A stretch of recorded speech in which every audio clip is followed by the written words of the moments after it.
factors that affect their export, affect the whole area is more competitive than Senegal for the last 2 years. So I can say for the last many years. Recently, Senegal has also been able to improve their competitiveness. They have expanded. What happened after the change of government was there is a lot of business confidence in the economy. Then there is an upsurge of trade, into the economy. Then and the current capacity of port is not able to contain it. And that's what is making it expensive for you to import directly to the Gambia, because the shipping time, the cost of coming to the Gambia. Because if when the ship comes here, for example, if you have to spend 24 hours in Senegal, you have to spend 2 weeks in the Gambia, and that's a lot of cost for the shipping agency. Then they will not want to import that for nothing. That is really affecting our importation. Senegal has to improve their ports, and they are able to overtake us. But I'll tell you, with the new expansion plans of ports, if that goes right, there is no way that Senegal can compete us. Because if you look at our system, our processes are more simpler and more efficient and less costly than Senegal. The bureaucratic nature of the Senegalese processes make it expensive for importers to use. And this is why Mali, Guinea-Bissau, they were using Gambia, because it's much easier and cheaper to import through the Gambia, to transit your goods through the Gambia. But because over time they are able to invest and overtake that, and they have overtaken us. But this is something that's how economies works, and that's how the economies. So you agree that they are losing our business? No, but this is just a short period. It's just a short period. Yeah. And maybe if I can add, sorry, honorable members, if you can ask permission. Yeah, thank you. Thank you. And thank you very much for that observation, Honorable Tumani. Honorable Ceesay, you have anything? Yes, I have a few observations, not actually observations, but questions. And I think you've taken time, right? Yeah. To Usman, right? yes. And it's not something that should be new to any one of us. But you talked about the liberal market system, which is actually the kind of government system that we have in place. And of course, once we have that kind of governance system, it has to be reflected on our trade system as well. So, but then when it comes to, since you talked about duty-free for rice, but then there are other taxes which are levied on rice importers. And what are some of those taxes? Because this is very, very important. The local people are always saying there's no tax levied on rice importers, and yet day by day, the price of rice is increasing. If you get to Kiang, it is $1,650. If you get to some parts of Java, it is 1,500. And this, if you get to, sometimes even in the same areas, the price is varied, here and there.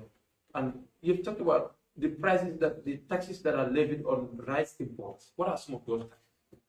Yeah. So custom when you import at the custom, they charge you a duty, custom duty. So there is custom duty that is range from 5 to 35%. So we have 5%, we have 10%, we have 20%, we have 35%. That's custom duty. But aside the custom duty, you pay other percentage of what? Of your CIF. That is how much you bought your goods plus freight and insurance to buy. That is your CIF to buy. So, for example, rice would have been 20%. 20% CIF. But that is duty free. So duty is free for rice. But you have some other charges. But these are very minimal charges. What are those?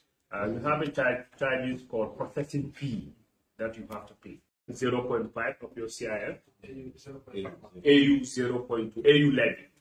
These levies are contributions to these institutions. ECOWAS, before we do, member states will have to contribute to the budget of ECOWAS as a member state.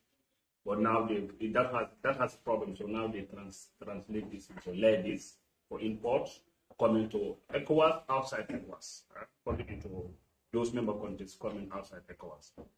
So we have AU also is doing similar thing, which is 0.2%. But if you add these together, it's about 2.2 of the. So that will not have much effect on the price because it's very minimal this time. I would suggest we domestically work on some of the issues that are happening at the ports, Yes. and internally how goods are moving, because we definitely know the earnings of the majority of the civil servants of this country, and some are even earning less than $4,000. You need to buy a bag of rice over $1,650. Your kids need to go to school. Their bills at home, medical bills and all that. So it's not helping the majority, the overwhelming, people of the Gambia. People are crying every day that they cannot, feed themselves, and it is encouraging corruption at workplace institutions, at the security sectors, and other civil service institutions, the schools, the medical institutions, and all that. So I think your institution should try by all means and work with Port Authority and, if possible, GRA and other institutions domestically, things that we are in control of. Excellent. To try to see if we can remove them completely and government take charge of them, or we minimize them to a level that the majority of the Gambian people can be able to buy a pack of rice, and able to take care of their kids and all that. Otherwise, we cannot control corruption in this country because people are earning something that cannot sustain their family, and they need to live. They need to, get to the hospitals and have other things there. So I think those things we need to try to, to work with other people to see how best we can resolve that. And the other thing is about the 2 million that you talked about when it comes to the purchase of the onions from the local people. How effective has this been? Gone down to decentralize this to all the regions of this country to ensure that you buy from every local people, because 2 million is a very small money. Looking at the onion production in this country, if 2 million can be able to buy, the onion from all our local, then we are not producing onion. Then which means that needs to take us to somewhere else for the improvement of the horticultural, in this country. So I don't know.